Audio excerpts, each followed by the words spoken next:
Bismillah ar-Rahman ar-Rahim. Assalamu alaikum wa rahmatullahi wa barakatuhu. This is Sayyida Al Salaam with you. I'm a certified Australian Muslimah counselor, and I welcome you back to our series Blooming in a Narcissist Garden. Last week, in our last talk, I spoke about silent treatment, validation, and love bombing and how to tackle these things. These are some of the common things that we see in narcissist or toxic people, and how do we deal with these things is what we spoke about in our last talk. If you have missed that, please go ahead and check out my channel where you can view all the videos on these lectures. So today I am going to continue with the same thing about practical strategies on how to deal with toxic narcissist manipulative tactics. And we are going to start by talking about seeking support. Interacting with narcissists often leaves you in pain and confusion. The constant need for adoration, paired with lack of empathy, isolates their victims. In such moments, seeking support becomes crucial, but it's just as important to choose that support carefully. Narcissists often recruit flying monkeys. Individuals manipulated into supporting their agenda, sometimes unknowingly. These people, whether friends, family members, or co workers, can further harm you by invalidating your experiences or defending the narcissist's actions.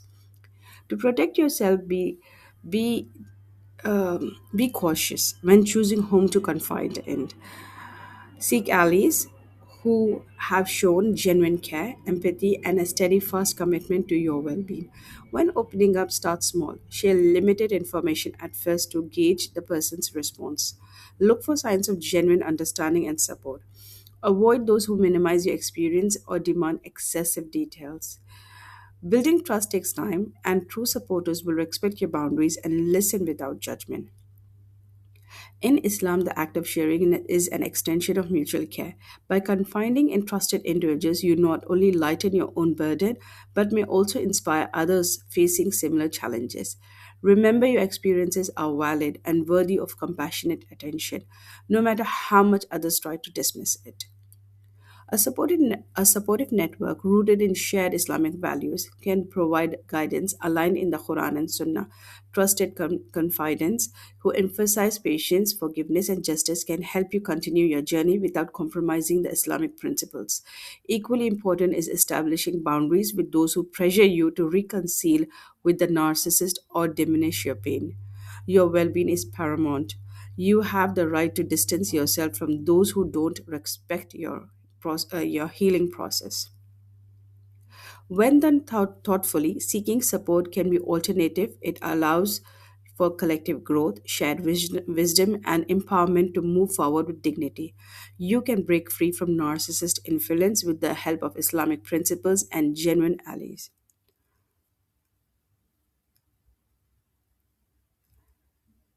I want you to think like, how can you build a support network of trusted individuals who are aligned with Islamic values, starting with small, cautious sharing to gauge responses. And I need you to learn to establish boundaries with toxic individuals and prioritize your own well-being. This is the most important thing. Now, moving on, I'm going to speak about get off your assumption, that is Goya. Through both personal experience and years of counseling, I developed the GOYA method, short for Get Off Your Assumptions. This approach has empowered many individuals to regain control of their lives, set healthy boundaries, and free themselves from the grip of narcissist abuse. Based on Islamic teaching and psychological principles, GOYA emphasizes self reflection, mindfulness, and deliberate action. The first step in the GOYA method is to release assumptions about the narcissist. Many of us fall into the trap of believing we can fix the narcissist or expecting them to change with time or effort. However, narcissists are often resistant to self reflection or constructive criticism. The deep seated sense of entitlement and superiority means that confronting them directly often leads to more pain and frustration. Instead, focus inward and ask yourself, what assumptions am I making about this person's behavior? Are these assumptions based on reality or shaped by my own emotion and bias? Challenging these perceptions allow you to see the situation more clearly and objectively. It breaks the cycle of blame or unrealistic expectations. This introspection aligns with Islamic principles of muhasabah, self accountability, which encourages us to evaluate our thoughts and actions regularly. By doing so, we move from a place of victimhood to proactive healing and growth. Once you have released assumptions, the next step is to observe the narcissist's behavior. Pay attention to patterns. How do they respond to criticisms? What tactics do they use to manipulate or control? How do they undermine your confidence? Like, in a secretive manner or in a more expressive manner. By stepping back and adopting a more analytical perspective, you gain insight into their actions. This observational approach not only helps you anticipate their behavior, but also equips you to build effective strategies for self protection. In Islamic teaching, the practice of tafakkur, reflection, encourages us to observe and ponder the world around us, just as we reflect on the signs of Allah in the universe. Observing the narcissist's behavior helps us navigate their challenges with clarity and purpose. With more clear understanding of narcissist patterns and your own inner strength, you can take deliberate steps to protect yourself. These actions might include limiting interactions, applying methods like gray rocking, neutral minimal responses, establishing firm boundaries, or if necessary, severing ties altogether.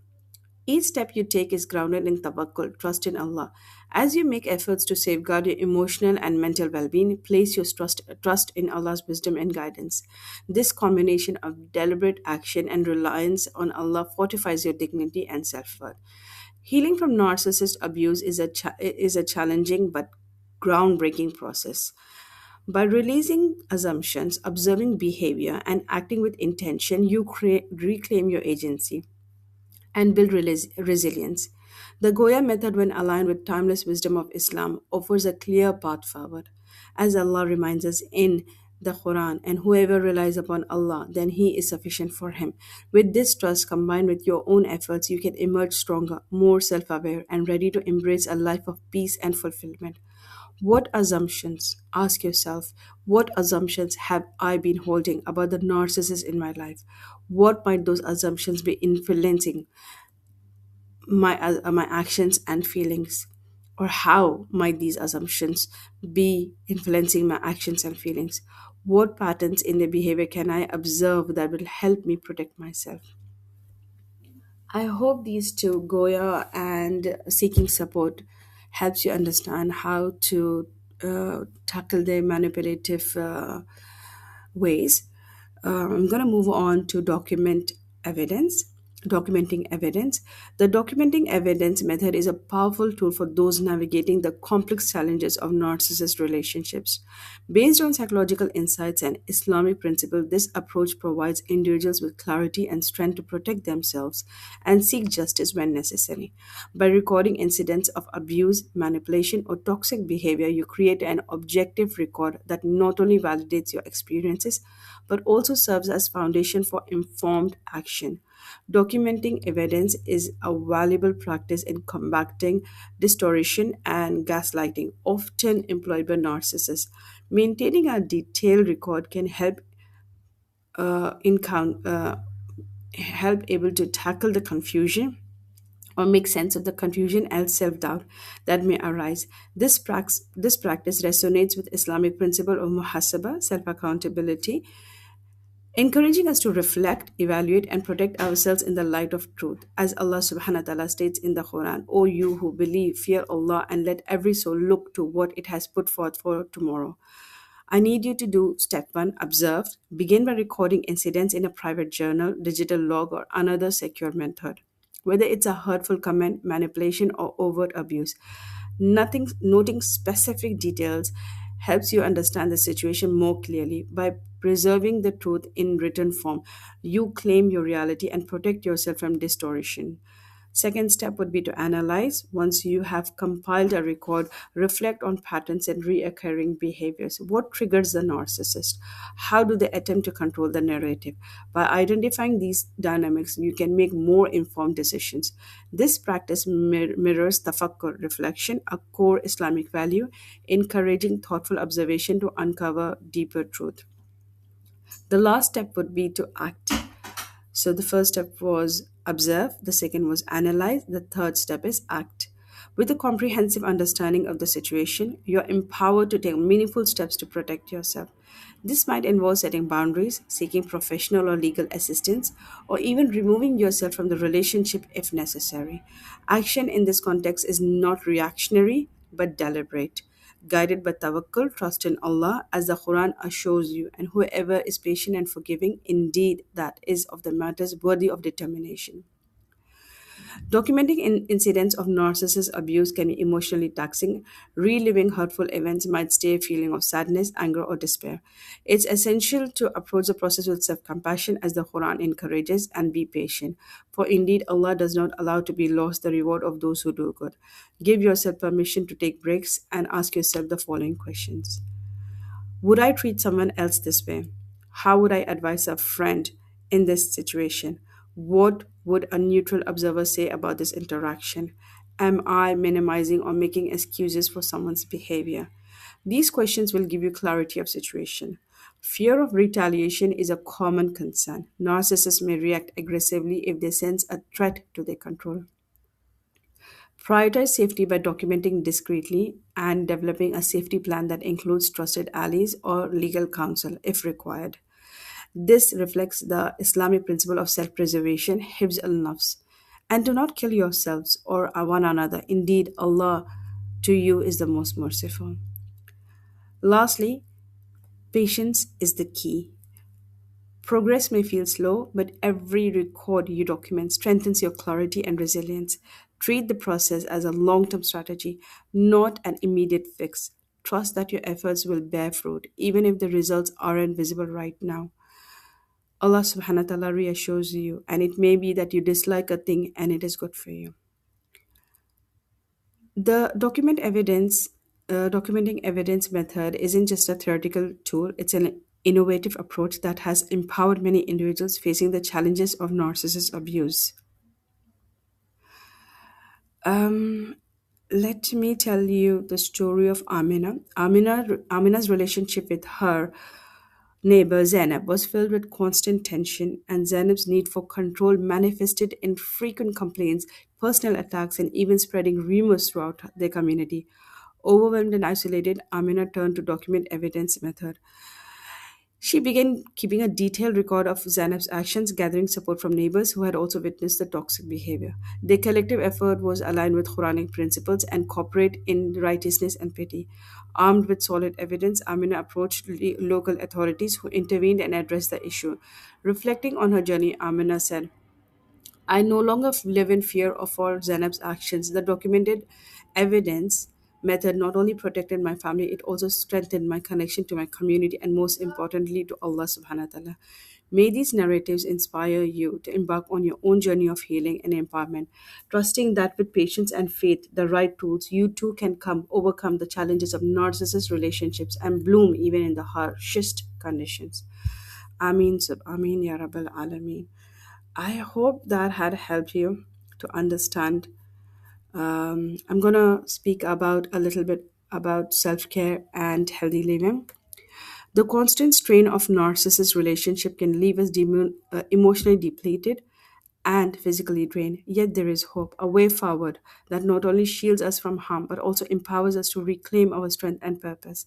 This path begins with a monotonous practice of self care and healthy living, deeply rooted in both psychological research and timeless wisdom of Islam. The Quran reminds us, and do not forget your portion, your good deeds, and your duties in the world. This verse calls us to find balance, urging us to care for ourselves even as we navigate life's challenges. True self care is not indulgence, it is responsibility, a way to nurture the physical, emotional, and spiritual Ruhani vessels Allah subhanahu wa ta'ala has entrusted us upon. Start your journey by capturing experiences in a personal journal or a secure digital log, whether it's biting comments, subtle manipulation, or outright abuse. Jotting down the specific allows you to see the situation in a new light. By documenting the truth, you not only reclaim your reality but also fortify yourself against distortion that may come your way. Let your words be shield, a source of clarity. Our bodies are a trust from Allah. Caring for them is an act of gratitude. Regular physical exercise like walks or workout not only enhances our physical health but also releases good feel good chemicals, boosting mental well being.